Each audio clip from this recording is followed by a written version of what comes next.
in Thanks. I just started rereading it again while I was sitting here waiting. Ah. I'm going to hold it up because this was what I haven't read the others, but this was the first one I've read. It's the only one I've read, but I really want to read the others now. So I'm going to hold it. You're such a good writer. Oh, God, thank you so much. Good. That's really nice. It's not like I'd forgotten, but I hadn't read your stuff for ages. But you know what? The funniest thing that ever happened to me, which sounds like I'm tooting my own horn, but I'm not, when I was writing, I think like the third or fourth book, I was feeling, just really stuck. And I'd gone out for drinks with a friend of mine who's also a novelist. And then the next day I was back at my desk again and she sent me a WhatsApp and she said, this is the bit I was telling you about. And it was this extract of writing. And I read it. And I was like, oh, this is really good. Why is she sending me this? Like, she knows I'm feeling really stuck. Like, I really don't need to read someone else's really great writing. Yeah. And I was like, yeah, it's really emotional and nice. And I was like, it was my own piece of about 2 books before. I was like, oh, it's really quite good. Yeah, she's Wow. right. I'd forgotten she'd been saying, you can do it. You've done it You're before. I really, can remember something you wrote, So. how amazing that. I mean, I'm sure actually now if somebody showed me something from I might have forgotten, but you'd forgotten. Had you forgotten? You just I think the extract that she sent me didn't have any names in it. And I do remember it. I remember the feeling of writing that bit because it was a very emotional part because it was when my 2 main protagonists had finally got together after books and books of kind of will they, won't they? And I remembered I'd sort of slightly pathetically sobbed as I was writing it because I was so happy that they were kind of like finally together. And I was happy that I felt I had got it across in the way that I really wanted to. It felt very real. yeah. So I did remember that, but I think, it's a bit like stuff you write in exams, you just think, how did I pull that piece of knowledge? Where did that come from? And then it's almost like you pull it from somewhere and then put it down on the page and then it's gone again, forever. Like all my sort of biology GCSE, never to be seen again. So maybe it's, something like that. Or even I remember Patrick Gale telling me this once when I'd only just met him, so I was kind of new friend, and I was ranting about notes on an exhibition. Is that what it's called? Yes. Which I just think is the cleverest novel. Oh, And I've not read it actually. Yeah. So yeah, I will. is so clever. It's brilliant. So I was ranting away to him, and he said, I don't know how I wrote that novel. I definitely couldn't write it now. I don't know who wrote it. I mean, I know I wrote it, but I don't know how I wrote it. Yeah. I pulled it from somewhere. Yeah. I won't read it. He's like, how did I do that? But I mean, Stephen King admits that he wrote one novel so drunk he kind of blacked out the whole thing and can't remember. I can't remember which one it was. I have to look it up again. But he just had no idea how he did that. He did that. I can't remember one thing about it. Serial. I'm a huge Stephen King fan. I haven't read loads of his work, and I'm not a fan of horror at all. No. Again, technically, I read Pet Sematary a while ago, and last summer I read Shirley Jackson, The Haunting of Hill House. So now I know where Pet Sematary came from. I know the lineage. Okay, yeah. But I think I understand somewhere that when he wrote Pet Sematary, I think he put it in a drawer, didn't he? He said, "This is too awful. I can't possibly publish." I mean, not awful technically, but like dark. Yes, yes. So he pulls them from somewhere. Yeah. I think we all do to an extent. We all do to an extent, yeah. Well, you have to because it can't. If it comes too much from the surface of everywhere, it's very thin, that stuff. That's what I always find really interesting. So when I did the Mitford murders, obviously the Mitford sisters were real people. And I was very nervous when I first started writing it, even though you can't libel the dead and all that, although you can in America, so you need to be a bit careful. You can't libel the dead in the UK. So in theory, you could say anything about them, but I never wanted to make them do anything they never would have done, and I was terribly sort of cagey sort of around them. And but the ones I was allowed to kind of make up, obviously I go to town on those. And always, I think always my made up characters always feel more real Mm, than the real people in some way, even though they have real facts to back them up. And whenever you base a character on somebody that it actually lacks the depth that a made up character does. I think maybe there's a caution there, or you just don't, you just don't allow yourself to go deep with that. But I mean, I was just hosting this writing retreat last week, which was in the end, I kind of wasn't quite sure what the theme would be. It was the inaugural one, and I'm excited because now I really want to do lots of them. And everybody was coming from all kinds of different places, but really what the retreat was about was not necessarily the technical stuff of writing, although we did do a bit of that. It was mostly about the fact that you just got to sit there and allow yourself to get playful. mm, And how do you access that part of your brain that lets you kind of make stuff up, one, and then lets you really go there with them, and I kept saying, when you're writing fiction, almost more than when you're writing non-fiction, you're seeking the truth all the time. You're trying to find out what somebody really would do, how they really would behave. And so that's how you've got to kind of think all around them. But to get to that place, you've got to trick your mind into remembering that that's the bit that it needs to get to. So much like you trick your mind into going to sleep at night as much as you can, by not looking at your phone and turning a light off and getting warm and cozy, with the writing, it's just, okay, I'm at the desk, it's 9 o'clock, time to get started. and what I'm really glad to hear it went well, because I think we spoke just before you were going off and doing it. So brilliant. And what were the things that people brought in terms of like the obstacles to be like being present and going there? What seemed to be like the main for people? I think for most people, I mean, everybody was coming from very different places. So we were a group of 8, Yeah, and we had one person who'd self-published a novel, um, one person who was 50,000 words into a novel, another who's kind of working on a second draft of a novel, and another who'd written 7,500 words of a novel, but we both agreed she should abandon it and do something else. brave, bold. Yeah, Yeah, she just wasn't writing the right book for her, and I knew. And yeah. one exercise I did was to get everybody to write a blurb of a book that if they read it in a bookshop, they would immediately pick up that book and take it away. Nice, hard, but nice. Hard. Mine was crap, but hers was absolutely brilliant. Oh, And we were all like, "You've got to write that book. That's the book you should be writing." I think that's the book that's been sort of simmering around, and I think because she wasn't trying to put it together for the book that she was writing, it was all the things that she really loves. It included in it, old movies, Between the Wars, a bit of a whodunit, and she pulled it all together into something. And then we had an artist and a poet who was, hmm, curious to see what she might want to write. And we had a singer-songwriter who was curious to see what he might write, had a kind of family idea of a story, which was great. So we were all kind of so everybody was coming from very, really a place of curiosity, and about getting unstuck. And in the end, the things that were stopping them were just clearing that space. yeah, And that was the phrase I really came back to a lot. And I'd been thinking about on the way there, was just, you have to clear that space. And, people will sometimes say to me, "Oh, I don't know how you find the time to write." And I'm like, "Well, it's my job, yeah. Right, I mean, how do you find the time to go to the office? I right. mean, it's that's what you do. I mean, I'm hugely admiring of people who have a job and then write a novel in the evenings, but you have to clear the space. And then Yeah. one of the guests on the retreat, I said, "You've got to finish your book. She's just brilliant." And she said she rang her husband, and she said, "Darling, do you think, maybe you could walk the dog sometimes, and, maybe you could do the housework sometimes?" He said, "Of course, I Oh would my God. love it. I would love to do that." No, but it was all in You her haven't thought, head. She just right. hadn't thought to ask him, and they're both kind of retired and, whatever. So she just was sort of doing it, and she was getting in her own way.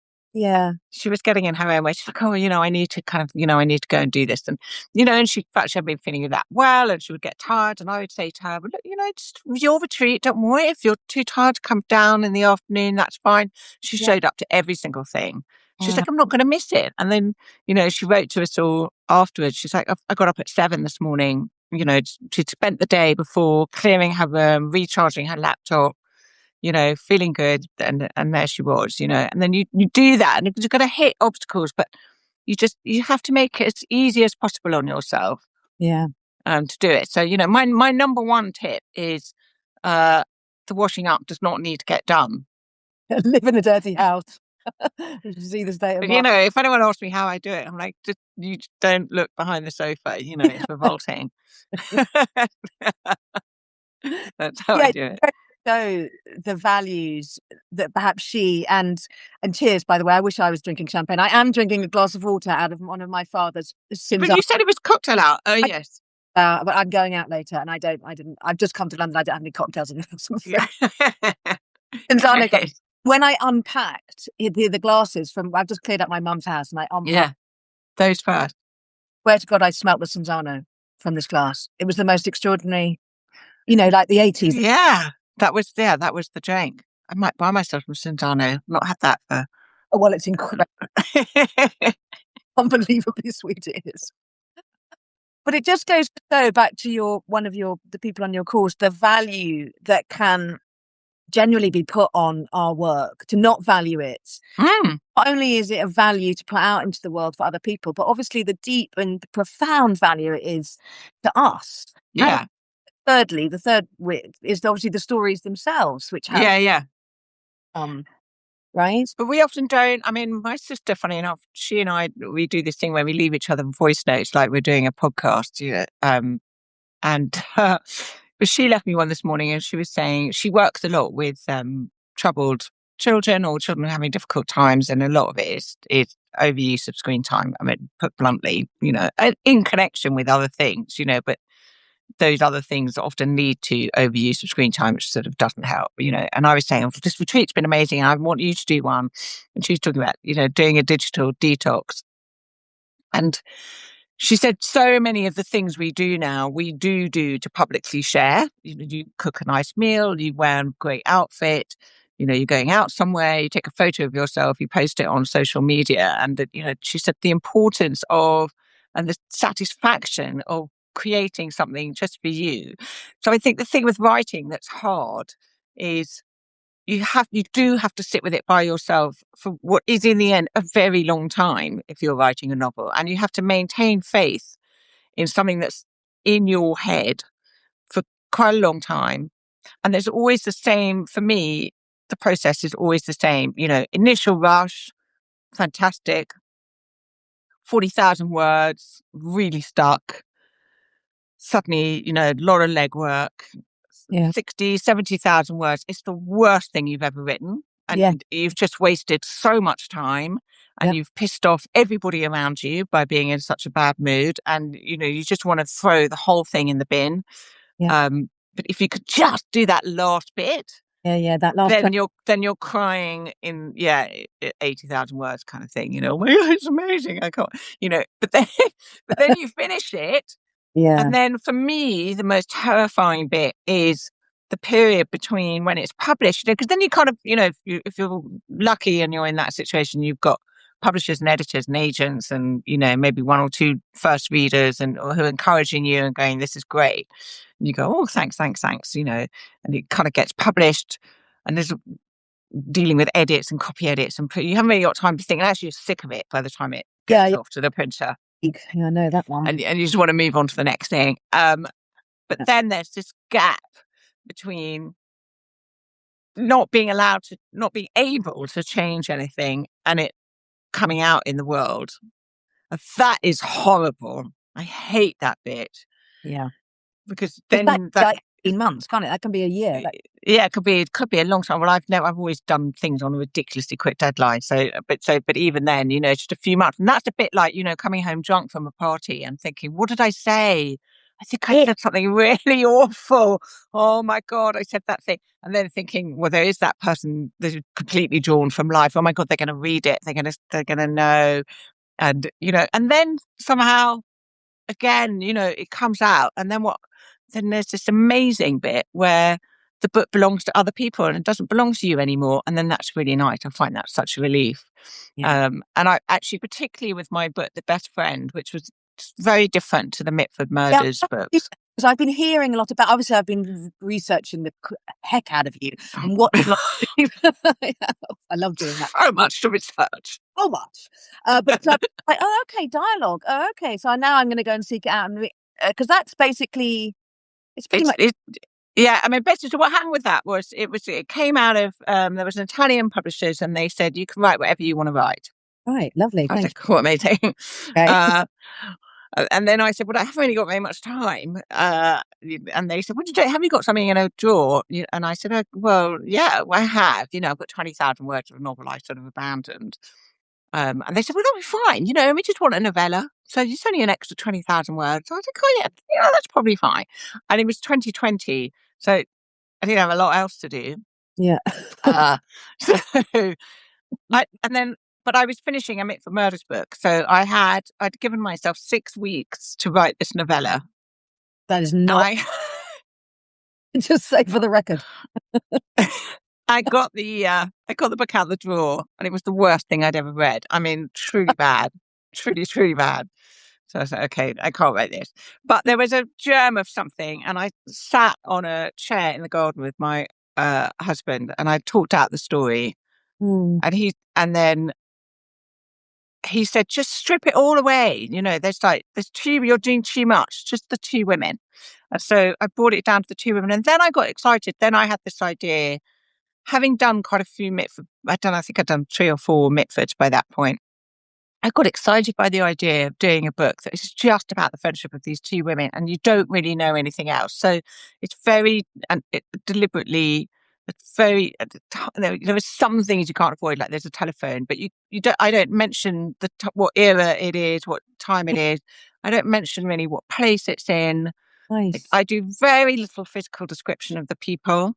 Yeah. I just want it to be in your head. I want you to read it, and then the dialogue, because it's mostly two people. I don't do any he said, she said. Yeah. So it's meant to be immersive. So you just are in this women's world, basically, and it goes from them being children to old people. Okay. So it's a very flawed book because I'm not, I would love to do it again in a way, and there's a lot of autobiography, it is in some ways the classic kind of first novel because the Mitford Murders are different. They're a high concept novel. This was much more personal. So there's a lot of my grandmother in there. There's a lot of my own teenage experiences, all that stuff. Mm. But what I found really interesting about that book was that people either really didn't like it, like, I can't tell who's saying what. What can't to follow it? So it's fine. When is this happening anyway? I mean, who are they? What's going on? Or they really loved it, like couldn't understand why this wasn't on, every bestseller list. It's a very little middle ground, Really? interestingly. So, Wow. um, and what I realised with that was the most personal book. I didn't have anyone to please. I mean, the Mitford Murders, I did have to please. Oh, somebody's just come in. Hold on one. Yeah, yeah. I can hear dogs. You may have to introduce the dogs. No, no. I might have to introduce the dog. Mm, you Dog might. will probably make a noise soon. Um, so what was I saying before that? It was the most personal of your It books. was the most personal. So what was funny was where the Mitford Murders were an editor had commissioned the idea. So I sort of needed to please him in a way. I needed him to be happy with the concept. But The Best Friends was really just for me. And it's the one I mind the least about. It makes me laugh if people say they don't like it or it's not for them or I'm like, that's fine, or they don't get what I was trying to do. I'm really interested by that. I think, okay, I said it in this way. I thought I was doing this, but you took it in some other way. I mean, my journalism background has helped a lot in terms of not taking criticism personally. But I'm kind of amazed by how detached I am from it. That's not to say that in the next book I'll necessarily be like that. But for that one, I am. As opposed to detached. So you're not detached to the Mitfords. That you find yourself you care more if someone says something horrid. I suppose so. Well, no, now I think I am, but I think because it's sort of, the series is finished now and complete and I've done it. But I think at the beginning, I mean, when I got that first one, it was such an extraordinary thing to happen. I'd never written a novel before. I mean, that's what Um, I need. I mean, I'm gonna hold it up again, and they're really fucking good. The writing, good. Amazing. Thank Never you. But before. I'd never written a novel before. And so it was a massive chance the publishers were taking on me. It was completely terrifying because they sold it. They sold like it to 18 different world territories. Before you'd written it. Yeah, before I'd even finished it, and I was just like, oh my God, I'm going to, have to hand back all this money. I'm going to, like literally at the 65,000 word point was Yeah. the London Book Fair when they went and did all the deals. So I just had a complete breakdown about it all. Um, uh, and so I just didn't know that, that I could do it. And then you have the second book and the third book and you're like, this doesn't get any easier. I mean, Right. I remember going to collect my son from school and I saw a friend of mine and she said, how's it going with the book? Which, by the way, never ask a writer because No. it's, um, Either get a very long version or just it'll usually just be that. I'll just do hand signals. it's not a good question. Anyway, she said, how's it going? And I said, oh, it's really bad. It's really, really, really bad. I just, I don't really know what to do. And she said, oh, you said that last time. I said, I know, but this time, I really mean it. I mean, I'm actually, I mean, I'm gonna have to get someone else in to do it, or I'm gonna have to hand all the money back, or it's just like utter crap. And she said, "Yeah, you said that last time as well." And then I was like, Oh, do "Oh, do. maybe this is part of the process," Yeah. And now I've realised it is part of the process, and you have to kind of ride it out. And it's a bit like getting your period. It's Yeah. like, and it's kind of when you're halfway through a rage and then Yeah. you realise you've got your period and you think, that's kind of annoying. No, I am still really angry. Oh, really angry. All those years of me bleeding from the age of like I started, say 13, right up until I don't know, 5 years ago. It somehow always took me by surprise. Yeah, always. Like, Always. Every single I don't know. time. What? No, but I mean it. It's been really fucking annoying. I mean, that's what it's like. That's exactly what it's like with the book. You may still feel it, but then it's like, well, actually, maybe there's something. So do you now, at the 65,000 word mark, is there a little bit of you that recognizes this is my process? Or Yes, yes. No, it does. And I don't, and you just know you've got to write it out. And same as when you get your notes from your editor. Initially, what do you mean? What do they mean? Just yeah, change this thing, you yeah. know. And Do you it's like in 3 days, I'll be going. Well, it's probably quite a good idea, actually. know, Yeah, yeah, maybe, yeah, okay, okay. that's You know. the thing. I can't remember. There's a podcast I used to listen to called The Screenwriting Life. That's right. Oh yeah. They say with when you get notes, I've got a T-shirt that says it now. First of all, it's fuck you, fuck me, and then it's like, okay, let's get to work. And it's Yeah, this freestyle, and it is true. And yeah. then we say record the notes or read them again because the first time you read your editor's notes, you really won't read them. No, no. Oh, you're going to win the women's prize. And it's hard, it's very hard. I mean, I'm sort of slightly teetering into this mentoring world.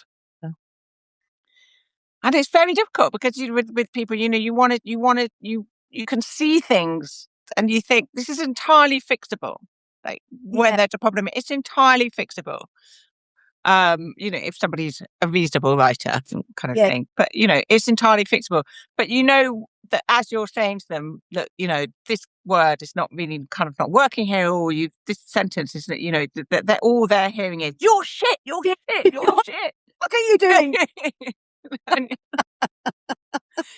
No, so kind of Like, how to get that. I mean, I definitely like with the writers retreat. There was no critiquing. There's no you do because you do, because with the you have to do it like the first draft. You have to do the vomit draft. You have to, actually an exercise I didn't do, and I was annoyed. I was talking to a friend of mine about it afterwards, and she said, oh, I forgot to tell you about this exercise, and I was like, next time I'm definitely going to do it. She said, when you do a writing exercise, tell everyone to write something as badly as they possibly can. Oh, weird. Oh, makes me. I've got to move. That makes me feel weird. But she said she does it sometimes when she's stuck on a scene in her novel and she thinks, I can't write it well. So I'm just going to write it really, really badly. And actually, you free yourself of the inhibition. And a lot of the times when I see writing not working, I can see there's a self consciousness around it. It's a kind of, I'm going to use this very literary word. But how did you find writing Fallout? What was your sort of overall? Now it's done and dusted and out. When you think about it, what's in your mind? More than any other novel I've written, because of what you said earlier, actually, that gap of time, I had Yeah. nerves about it because I, I, I think I finished it in 3 years ago. I mean, I wrote it a long time ago. Wow. I And hadn't realised that. yeah, and then so I went through all my. I mean, I do a lot of drafts. It's 3 or 4 drafts before my agent even or an editor sees it, and then my agent won't see it till you know what I mean. So it's a lot Yeah, yeah. of drafts. Anyway, eventually completely polished, done. Let's submit. Submitted it out. Nobody wanted it. Could not, for love nor money, get a deal on it. So I was like, fine, that's okay. Yeah. No is not an answer to me. I will just. I think that's okay. Yeah. Knew it was a good. Then I was very confident about it. I was like, I know this is a good novel. No one's set a novel. There's no fiction set at Greenham at all in the history of. No, which is amazing actually when you think about it. Yeah. In a barrel, Jess. Like it's a writer's delight. It's thousands of women over 19 years and the longest protest camp in history. I mean, Yeah, yeah. Anyway, so I was very confident about it. Streamed it on Substack, and it got picked up by an American publisher. Ah. Like, okay, let's go. And then they did a UK-US simultaneous launch, which is why it's out here at the same time as I saw you very glamorous launch in New York, my friend. Times Square. I mean, that's amazing. It's crazy thrilling.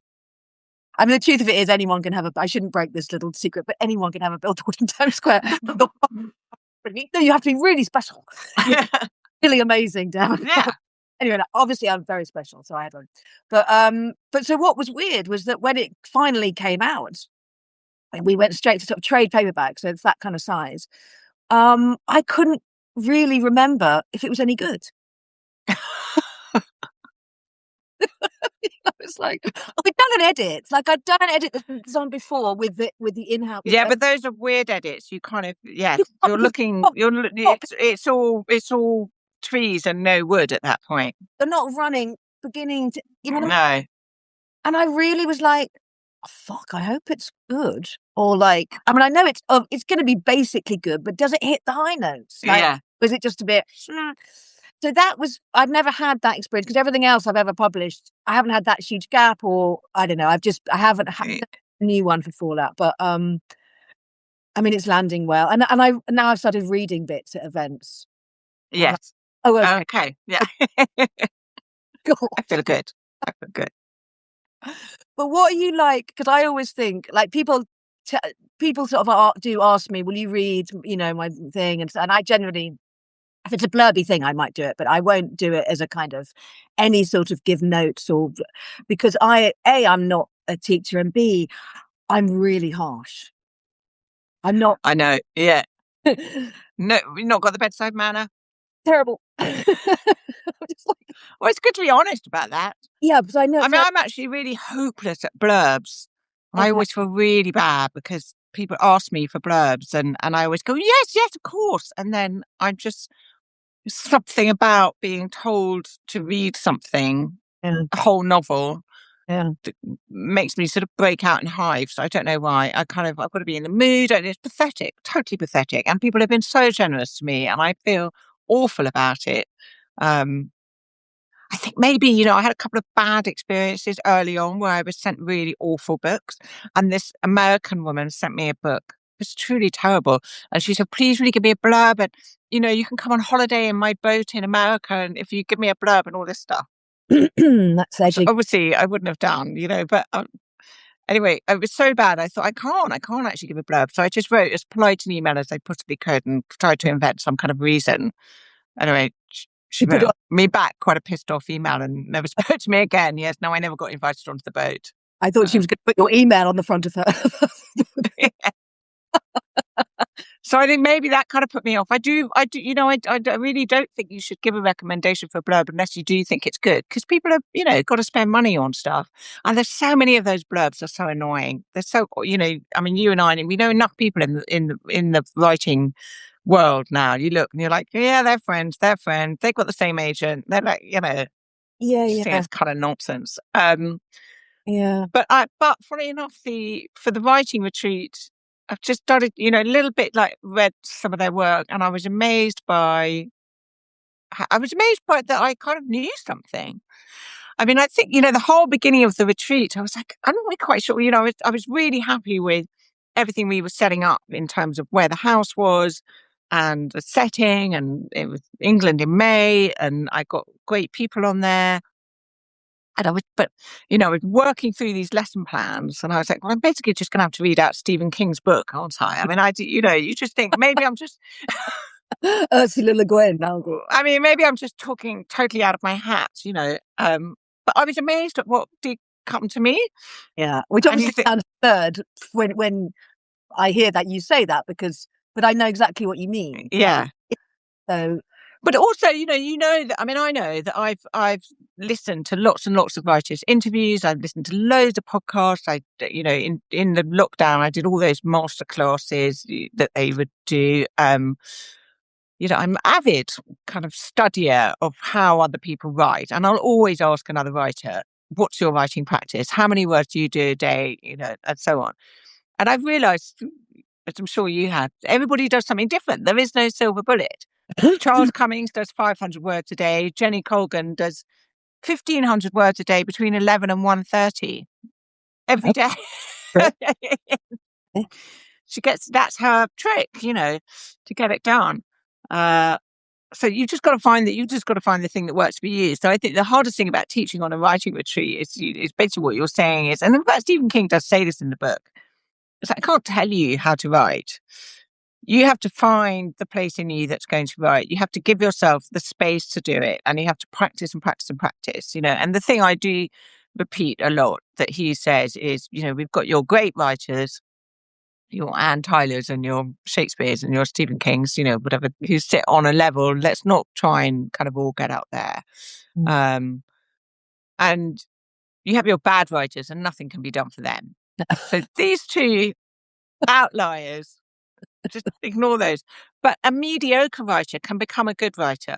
yeah, They really can, yeah. if they practice and pay attention, and there are technical things that you can do. And I took an oil painting class for a while, a couple of years ago, just because I wanted to do something else creatively that wasn't for anybody, that wasn't getting paid for. Nobody was even going to see what I painted, and by chance, I mean, it was in the village hall, an amazing teacher, the South African, really very accomplished teacher.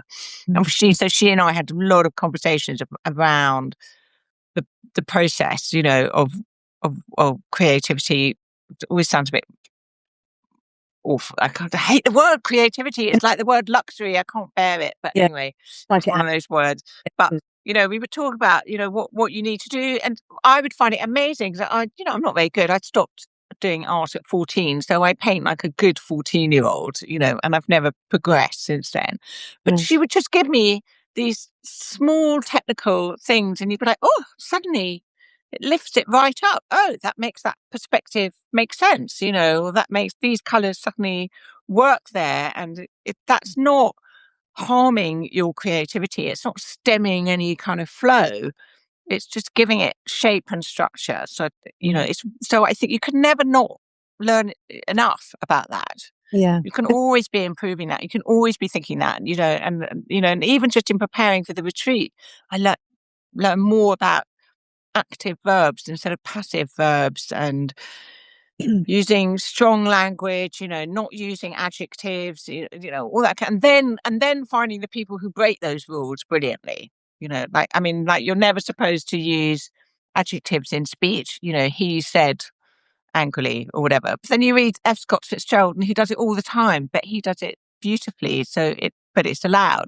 Yeah. And then you read P.G. Woodhouse, and it's just one active verb sentence after another. So every single thing lands. You're like, oh my God, that's why it's such beautiful writing. And so it's so actually it makes it all quite exciting then because you're learning and improving all the time. And so it's never stagnant writing. And that is the fun of it for us. We'll keep on doing it.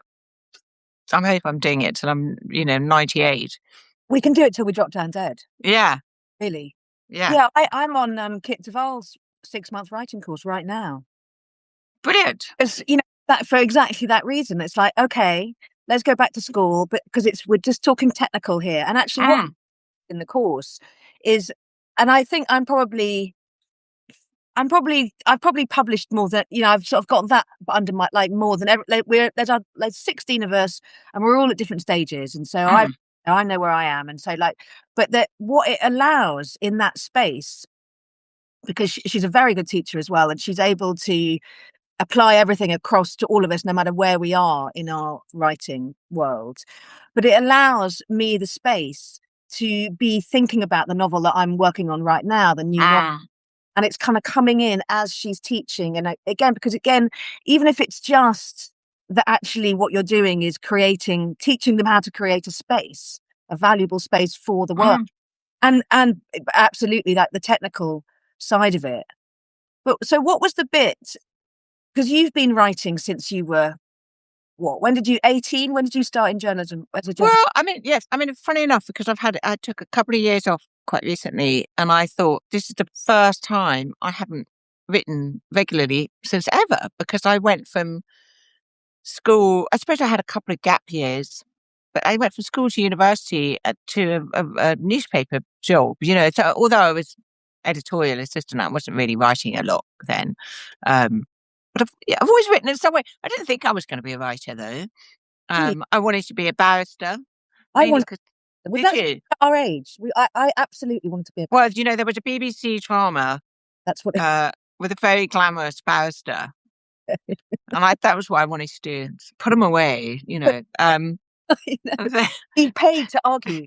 That's what I being was. paid to argue, and then somebody told me that you need to remember all these dates and laws and things. And I was like, oh, so I put that to one side, and I just got this unbelievable break to get for a job at the Mail on Sunday through a friend.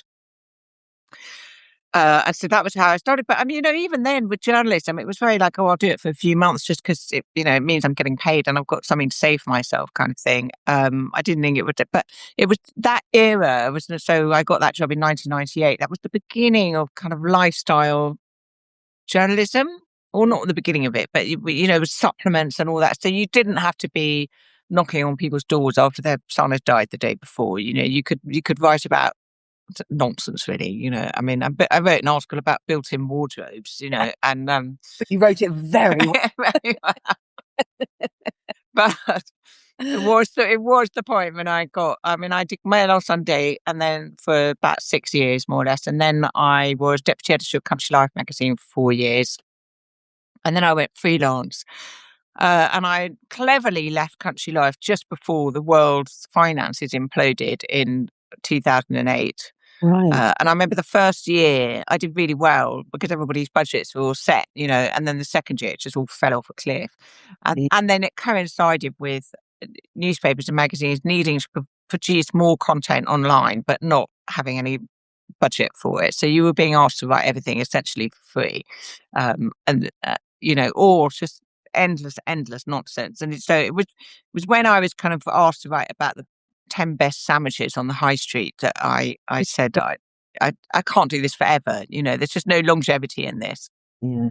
So that was when I thought I'll switch to books and initially kind of ghostwriting and non-fiction and so on. So so I have been writing a long time. But so you didn't know you could write, or did you know you? No, I didn't know I could write at all. Yeah. I mean, I've always been an avid reader, um, and a writer of notes. I've always liked writing notes and writing letters. And I always wrote to process my own feelings. So very bad poetry when I was in love. Yeah. Um, I and found my book the other day.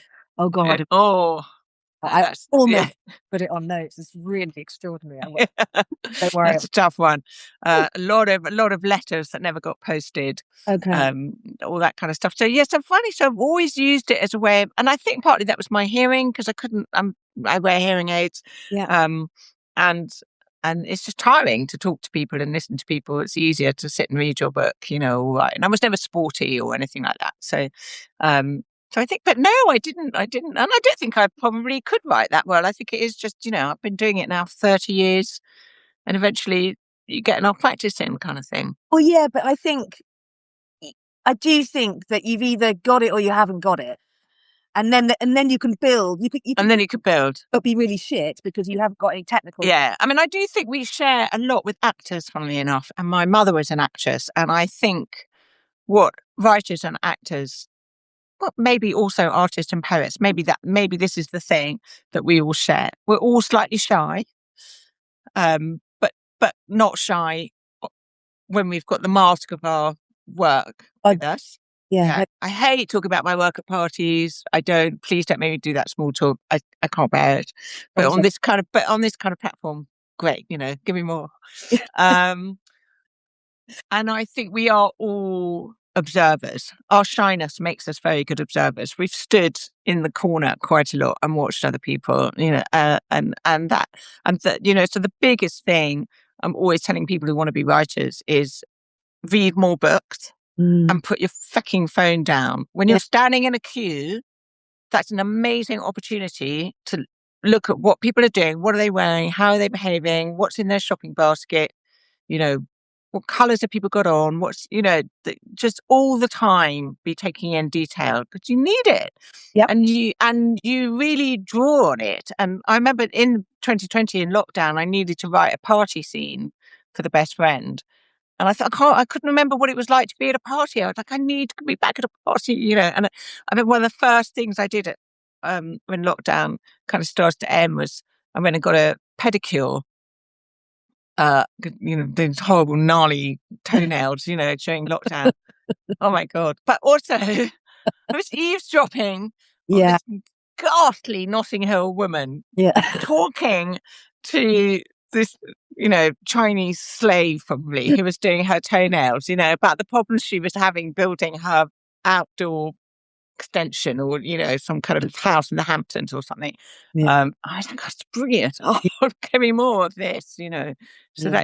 so I mean, we're in a sort of funny position because I'm never happier than when I'm allowed to just be by myself at my desk for hours and hours and hours on end. But, you need to get out there, and listen.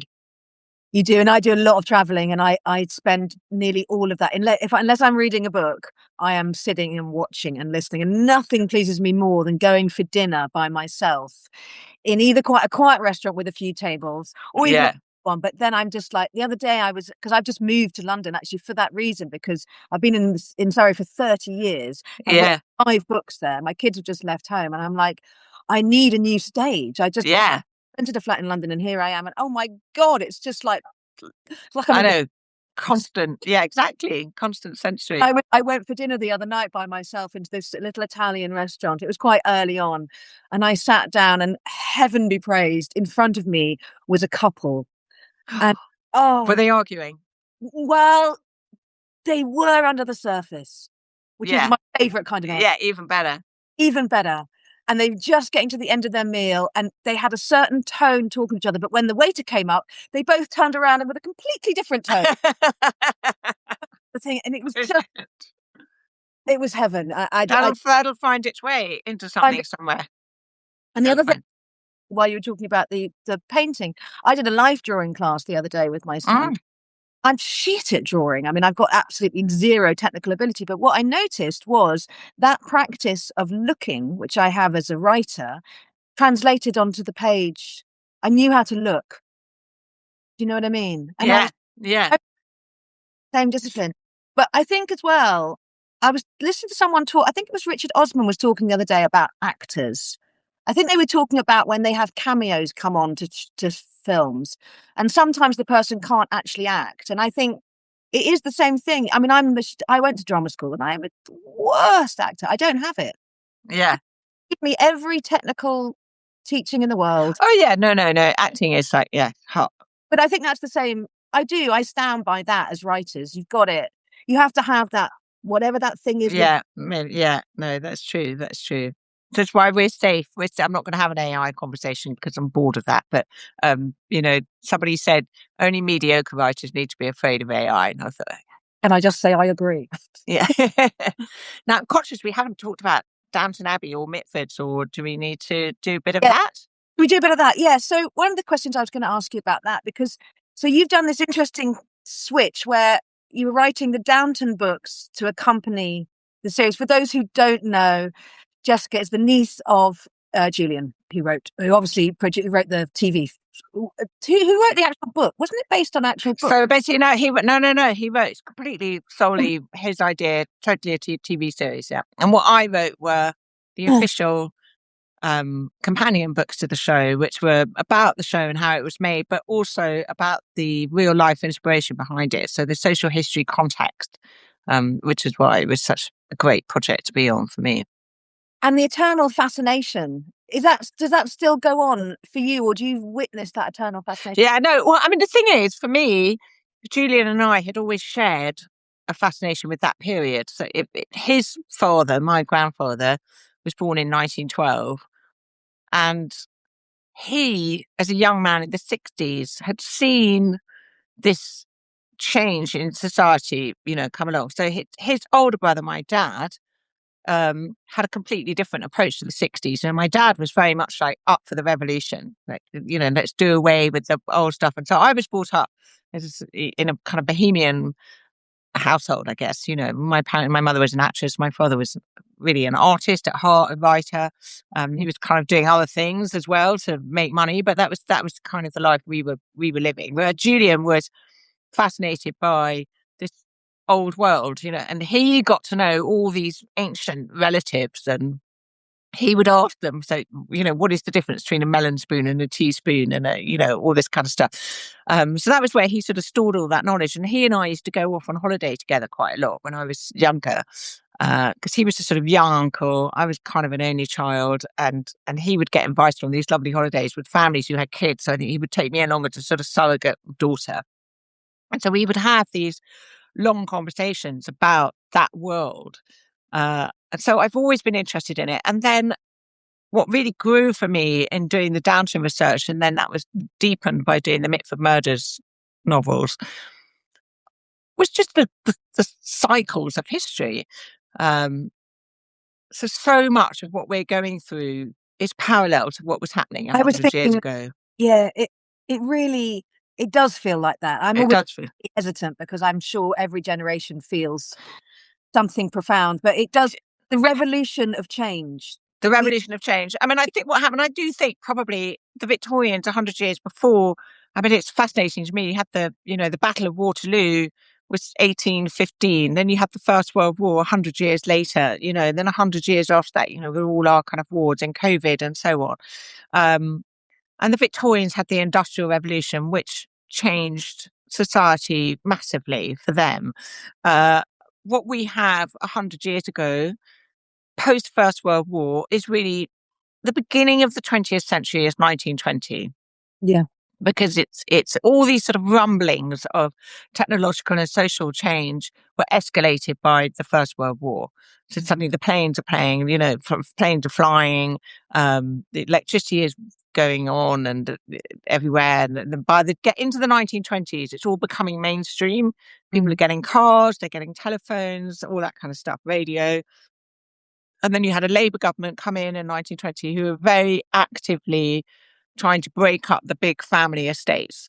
So they introduced a tax on assets, but not on capital.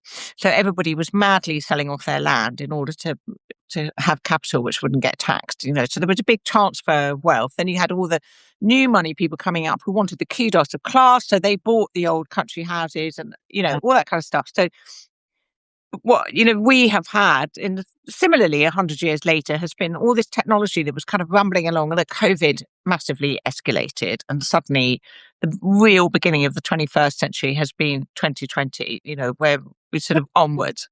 Yeah, that's And fascinating. we're sort of starting now to say we don't yet really know what's coming, but we've got a better idea of what the shape of it might be. All we're always thinking is, how do we bring up our children to be able to navigate this, and how are we going to navigate it ourselves? Mm. The thing I feel the saddest about, I think, for the younger generation is that we all are so noisy now about how difficult it is and how terrible it is and all this, how this social media is ruining them. And, my son, I bought some book on how to use AI. He was like, oh, I, but he said, he's like, there is no crisis. We're just having another existential crisis, Yes, basically. He's yes, like, there's no crisis. He's like, I know, we just know how to use it. It's just a tool. yeah, I said, oh, but you've got to use it in this way or that way, yeah, um, and I think you and I were younger, I think we were told you can do anything, you can go anywhere. There's a lot of possibility out there. You want to be a barrister, or you want to be a writer, it's possible. And I yeah. think now the younger generation are overladen with this idea. It's difficult to get a job. They're never going to be able to afford a property. They've been completely ruined by phones. They're nostalgic for the 1990s. You should And, not be nostalgic at well, but they were 25. great. But but I You said know, to you're my right. son, oh, I hear somebody's listening. Somebody, somebody told me their daughter's listening to the Smiths and the Cure Yeah, 80, late at the 80s. moment. It's all come back, and he said, oh, there's nothing worth listening to after 2010. I said, what? Your generation's not supposed to be saying that. Uh, You must be the first young generation that's dismissive of what's new and and current. So I found that really interesting. I mean, so my thing with the past is not nostalgia, and I don't want to live there, but I think at all. Um, but I think it's really important to look back and learn from it. We do. A lot of the problems that happened in the 1930s, you can see them coming our way.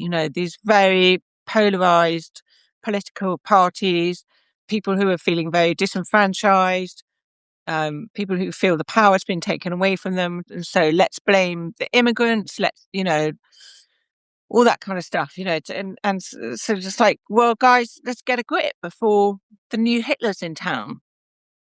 yeah, Because, we're paving the way for it at the moment right now. So, if that's why we've got to look, the only thing we learn from history is that we never learn from history. yeah. I find the cyclical nature of it quite comforting, though, in that sense, in that Yeah, it will we pass. it will pass. We figured it out, and look at the idealism. I mean, the NHS, in 1950, did it? Yeah, post First, Second World War. Yeah. So, even obviously, yes, a lot of bad, but we do have this amazing regenerative. Absolutely. So that's kind of what I want to say to the younger generation. It's like, it's like, stop listening to all us oldies, switch it off. Yeah, Because yes, this stuff happens and yes, it's uncomfortable, but something will come through that we don't know yet. I mean, one of my favorite stories, which is probably apocryphal, but still, is of the guy who was running the patent office around the turn of the 20th century, going to the government and saying, we need to close the patent office down. And they said, why? And he said, because everything that could possibly be invented has been invented. But you can see why people would think that, but God, we don't know yet. We no, don't know. We don't know. We don't know what we don't know. yeah, And so you've got to be hopeful. And I have huge faith in humans working things out. And at the core of it are the things that don't change. And that's the other really good thing about looking at history. And when you go into a cafe, I think sometimes, well, actually, this could be a scene at any point in the last 1,000 years. The clothes change, but the furniture is basically the same. The clothes are actually basically the same. yeah. I'm still amazed that men aren't wearing skirts yet. They're very unadventurous, If but there's, Potter here, they might really get with the program. Do you know what I yeah, mean? yeah. 'Cause it would be my. I have a young person who's 19, and they wear skirts now and again. Oh, good. Oh, good. So I like the bit of a change, but otherwise, people coming together to Yeah, eat food and drink and talk. That's what we do. That's what we're always going to want to do. We're always going to enjoy the nature outside. We're always going to enjoy, company, and it actually doesn't read the fundamentals of what make us human and alive and are enjoyable, they don't change that much. Yeah, and I think that because I'm not used to when I drank whiskey, I was very nostalgic, but I've stopped. But in terms of the comfort, the use of having these records, whether they're fiction or non-fiction, whether it's Downton or the Mitford or I'm looking back Mm, letters, whatever, is actually just the reminder of that humanness, like worrying about, is their daughter all right? Is their mother lost her glasses? I cut my yeah. like whatever the thing is, it's like there. Yeah, I mean that's what I most like. That's what I most like about writing that kind of period drama, because I think, and we also have a tendency to be quite patronising about people of the past. Totally. And it's a kind of, oh, well, if you were born into that era, you were of that class. You probably thought like this, you did this. And, they were just emotionally messy and complex about it. The butler didn't always love being a butler. The master didn't always love being a master. Exactly. And I think that there's a tendency, and I know you don't do that, but there's definitely a tendency when writing back, normally kind of pre-war, yeah, to sort of two-dimensional the shit out of it. Yeah, yeah. I mean, that was, and I think that was Julian's great thing with Downton, was to make a lot of it a bit of a grey area. Mm. I mean, the Titanic film, for example, everybody upstairs, everybody in the upper deck or first class, is awful, and everybody, doing the kind of, thing downstairs is absolutely marvelous, and whatever. Um, that's, that's just not how it's not how it was. Wasn't how it was then. It's not how it is now. And I mean, I think, but context was different and expectations were different. I mean, I did love the actress who played Mrs. Patmore, the cook in Downton Abbey, and the cook was always kind of really grumpy, um, because cooks were grumpy because it was an Really awful job. It was a really hard job. It was hard. hot. You were under pressure all day long. Anyway, I asked her, "Do you think Mrs. Patmore was happy?" And she said, "I just don't think she would have asked herself that question. She would have asked herself, am I doing my duty? Am I doing my job well?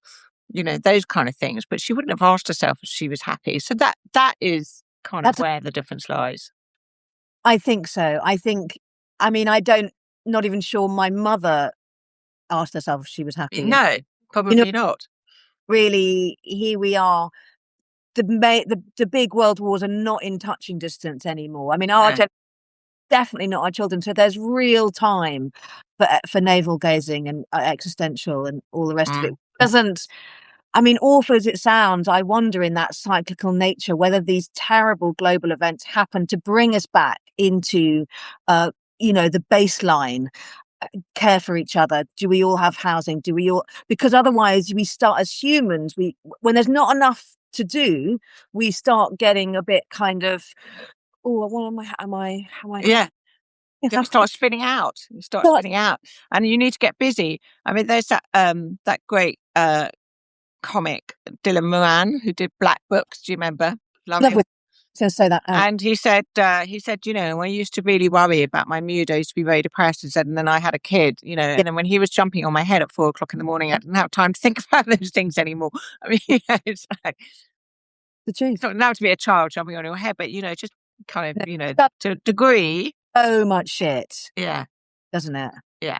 Exactly. So you did go on set. I did want to ask. So you went. Did you go on set a lot, and were you I did there? go on set a lot, and but I will say, the best day that I did on set was right towards the end. So I did 5 books in the end. I think there were 6 series, and I did about 5 books. And so there was the house in which they filmed. Of course, I can't remember anybody's names now, but Penelope Wilton's part.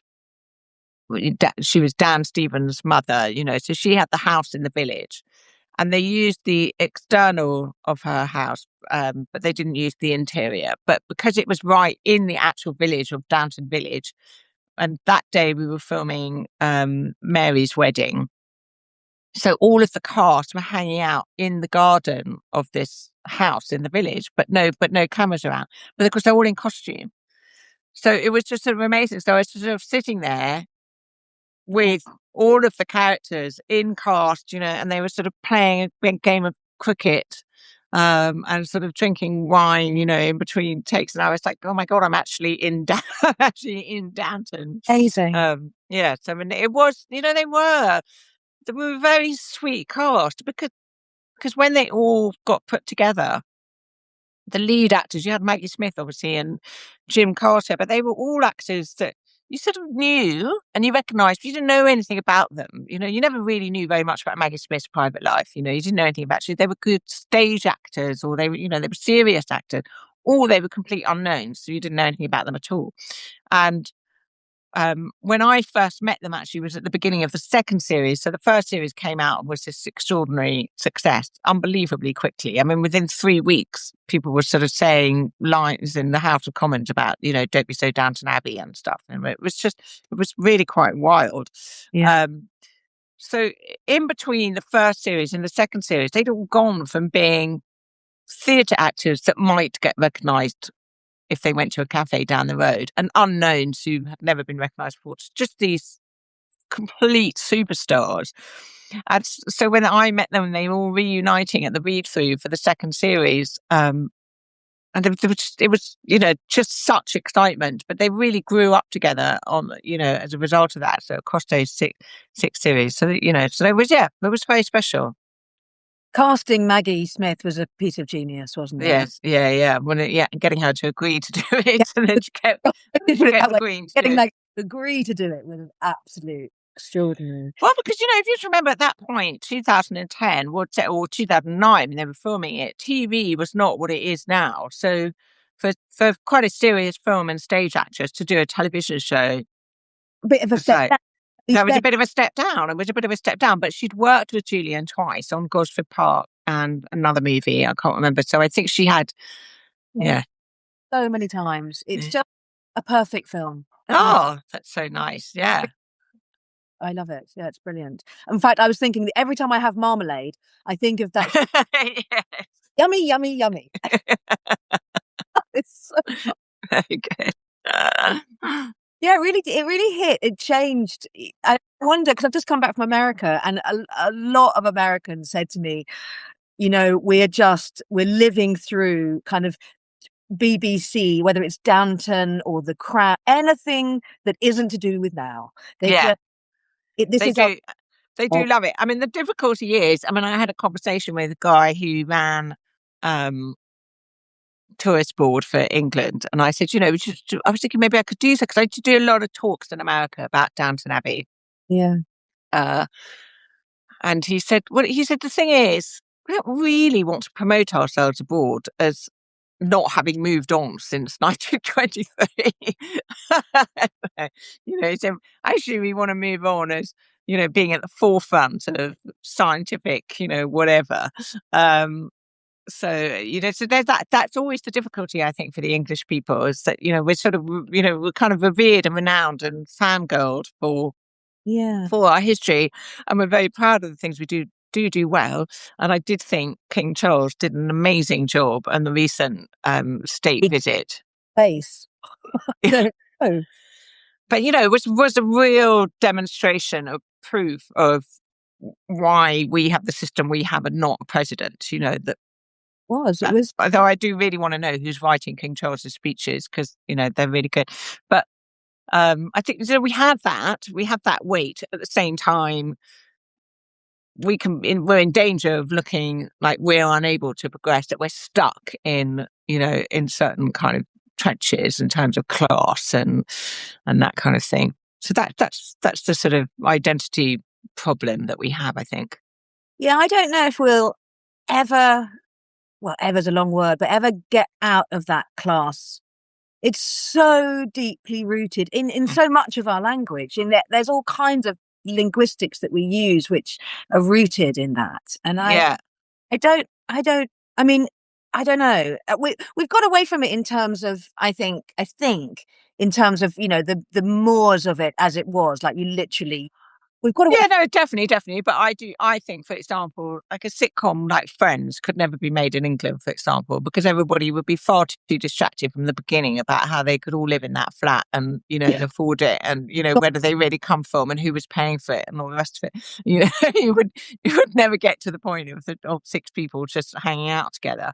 The Americans are able, they do actually have a privileged system, just as steep as ours, in lots of ways, but they're able to be undistracted by it somehow. It seems anyway. or they tell the lie that they don't have it, and they all pretend. Yes. Well, it's the thing. It's the thing. In fact, Toby Young wrote a book, How to Lose Friends and Alienate People, years ago, which was actually very funny. And his father was the one who coined the phrase meritocracy. Really? Yeah, and he said the thing is, the difference between the English and the Americans essentially is, we are very sort of unforgiving and rude to people who are successful because we believe they have to have been born to it. They have to have, they were lucky. They just got lucky. They were born with a silver spoon in their mouth or whatever. By the same token, we're very nice to people who aren't successful because they were unlucky. So they just need a bit of help. In America, they reward and applaud people who are successful because they believe hard work got them there. And by the same token, are often very unsympathetic to people who are not successful because they think they weren't working hard enough. Yeah. So there's pros and cons on both sides, I guess, to either approach. But I'm Yeah. very fond of Americans. I've spent a lot of time in America, and because I was doing the talks there, I was going around all sorts of places that you wouldn't normally get. They're not necessarily holiday destinations, and so and I would really make the time to talk to the cab drivers, talk to the people in the shops, talk to the whoever was putting on the talks and whatever, find out what they thought about things. Because when I went, a lot was kind of around to sort of 2012 to 2015. So it was just before Trump was getting voted in. Yeah. So I was like pretty appalled, but not entirely surprised when Trump first came in. I'd met quite a few people who'd said they were going to be voting for him. Yeah. I understand why they did it. And Mm. I'm always surprised. I love going to America as well. I'm always surprised how much the propaganda really outside of America makes me think that I know Americans, and I don't. I go there, and it's just surprisingly and pleasantly surprisingly full of fascinating people all the time. Of you know what I mean? There's a real Well, they're just as complex and as different as we are. yeah, but I know, like at the moment, it can feel like every nation has its kind of cloak of reputation somehow. Yeah, yeah, of course, of course. You know. Why? Because I just love having that smacked out of my system every single time. Mm, mm, mm, mm. 10 minutes over time. Okay. Well, Ranting. thank you so much. I've really enjoyed that. It was Oh, great. I just got one last question about the mix. Sure. Switch over from writing accompanying books to Downton, so you're really looking at kind of non-fiction in that sense, and then you Yeah. the fiction but with real characters. Was that how was just tell me how that switch How went? was the shift? Well, I think with Downton, what was interesting was I was looking at unreal people, made up people, and looking at how they were rooted in reality. So that was a really interesting exercise always, in terms of talking to Julian. And I would say, so why was this person doing this? Um, so one of my favourite scenes in Downton Abbey is when Edith goes to the farmhouse to take her daughter back. So she's had a daughter out of wedlock. She's had to give her up for adoption. She decides the best way to do this is to have her adopted by the family in the farm close by so that she can kind of keep an eye on her daughter, but nobody will know it's her daughter. This is not terribly uncommon practice, it was something that happened. But then Edith's situation changes and she is able to take the daughter back and kind of claim her, for her to, I think they sort of fudge it a little bit at first about whose daughter she really is, but she's able to take her away. And so in that scene, you have Edith and the farm woman who's been looking after Edith all this time, and Edith's baby all this time, and is very obviously attached to this girl she's had for 2.5 years or whatever. And your heart's absolutely breaking because either ending is a sad one, sort of. Um, and I asked Julian about this scene, and this was completely rooted in reality. Actually, I did ask about it, but then I think, I did research. Anyway, I basically discovered that post First World War, adoption laws didn't come into this country until 1926. So pre 1926, if you were adopted, there's no paperwork. It was an informal process, effectively. Mm. And it used to be, because, how could you legalize, babies are things that you are born to you and you take them home from the hospital. There's a kind of, there's a birth certificate, but not really any other kind of process that says, I now own this child and I'm responsible for them. Mm. So it wasn't done for adoption. And but what happened was in the First World War, an awful lot of people got pregnant more than usual because of the soldiers going off. Let's give them one last good time and all the rest of it. Off they went, and then these babies would be born. They would give them up for adoption. In those days, illegitimacy was a real mark of shame, not just for the mother but the child as well. So if you were, and it was a weird thing because if you were illegitimate but living with your mother, this was the mark of complete shame. I mean, you would never be able to really get a decent job or get married, and people wouldn't want to, all that stuff be seen with you. But if you were adopted, even though everybody knew you were only adopted because you were an illegitimate child, that was all washed away and everything was fine. So it just doesn't make any sense. But anyway, so these babies were kind of often passed over. People took the babies, and then as the 1920s went on, these women who had given their babies up, their circumstances would change. In fact, they weren't being sort of reviled, or they did find a husband and so on, and they would go and get these babies back. And so women's hearts, families' hearts were broken all over the land because these children that they had been looking after all these years were wrenched away from them. So that was why the adoption laws were brought in to protect those families. So I thought that was completely fascinating, and how you take something that's really happened and Yeah. extract a kind of a real, you really bring it to life. You understand this historical thing by really bringing it to life. So I think when I came to the Mitfords, I had that sort of floating around in my mind, as it were. And when the editor approached me with the concept of the Mitford murders, it really was as simple as, he had the idea for a series of 6 books, each one a different sister. He liked the name The Mitford Murders. Good That was name. kind of it, like what can you do with that? Yeah.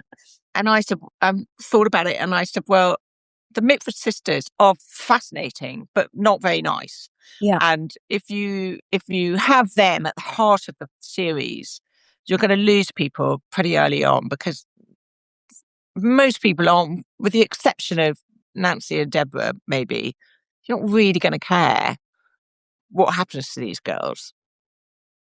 But if we can do, fictional protagonists, then we can really do something with that. Um, So I had the idea of having Louisa work as a nursery maid because there was a particular space in a household that was a grey area, which was the nursery area. So Mm. you had your family, your sort of um, lord and master or whatever, and his wife and the children. They were kind of all sort of in charge, and you had your servants and this hierarchy of servants. There was butler, there was cook, there was housekeeper, all at the top, and everybody else underneath it. But the nursery, with the nanny and the nursery maid, they sat slightly separately from that. Mm. And they would the nanny and the cook would always be arguing about what the children should have for dinner. They'd always be arguing with the housekeeper about the right way to do the beds in the nursery. And the nanny would tell the mother when she could or could not see her children. I mean, mothers did not go up to the nursery and say, I will see my child now. They waited for the children to be presented to them downstairs. So I felt if you had a nursery maid who was a similar kind of age to Nancy, who was kind of about to leave the nursery, then you had a good premise for them to become good friends. And then what I had alongside that was the knowledge that things are beginning to change socially at that time. So Louisa is somebody who needs to get out of a difficult situation, and there's the possibility of doing better, you know. Improving. Yeah. Yeah. And that was that. And again, a servant's household was a great place to do that. It had a career ladder that you could actually scale. It, Yeah. created possibility. It created education. It gave you status because you were working for the big house.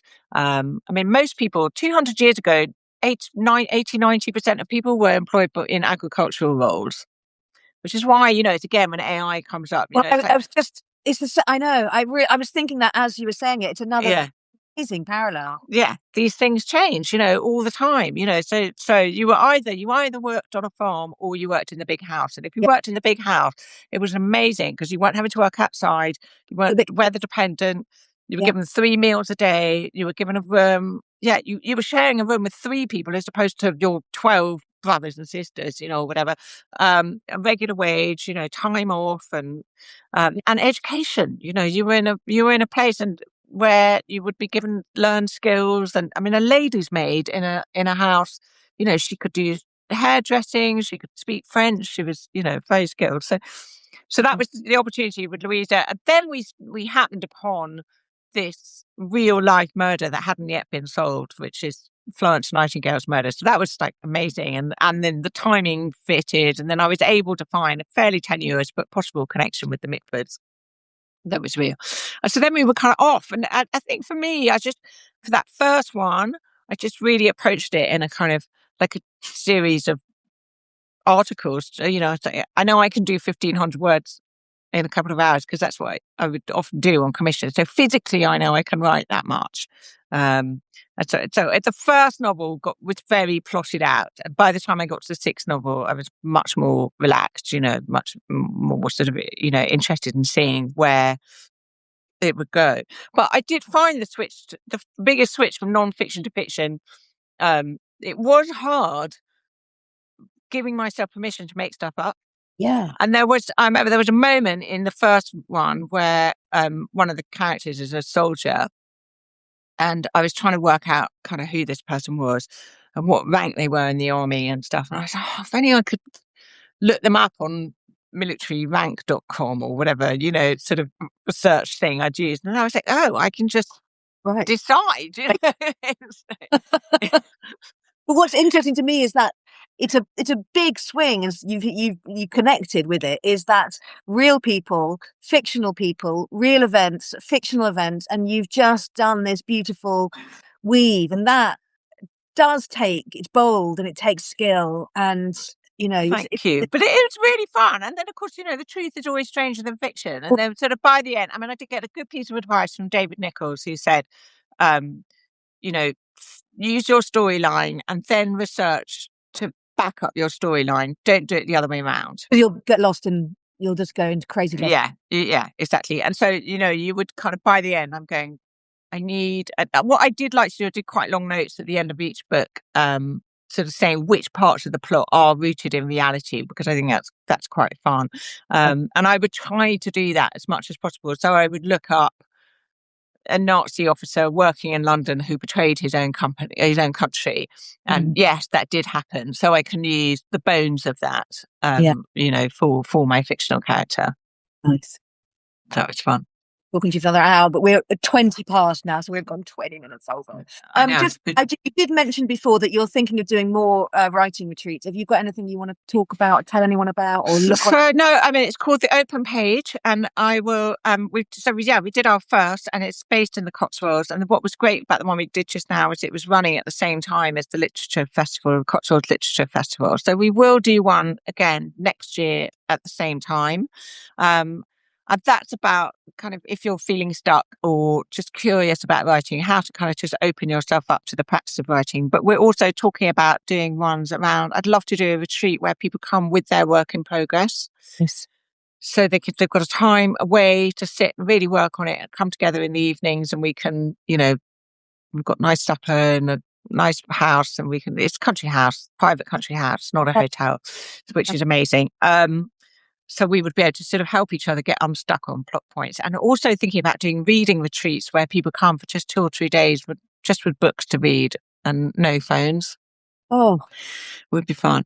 And then I'm gently tapping my way into writing mentoring, I think, I'd love people to tell me what they think they might like and what they need, and see whether I can fit that or not. That would be great. Yeah. Uh, well, Otherwise, yeah. yeah, you've heard, Jessica. If they tell, so where can they find you? Can they give Just you? follow me on Substack. Just keep, yeah, yeah, yeah. I'll put it all up there. So let Jessica know what you want to learn and what will be useful, right? Yeah, yeah.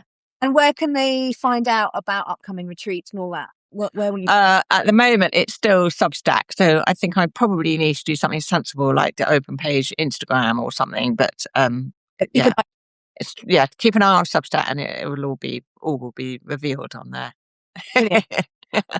Been really super fun. Really, really lovely. Thank you so much. Thank you so much. And really generous of you to do this. It's such a lovely thing to do. All of this, and I'm so glad because we bumped into each other literally, didn't we? We were just I like, know. oh, Yeah, exactly. Exactly. Exactly. Perfect. all right, brilliant. Well, lots of love. And, Cheers. Have a good evening. Enjoy your night. bye. Bye, Bye. everyone. I mean. Bye.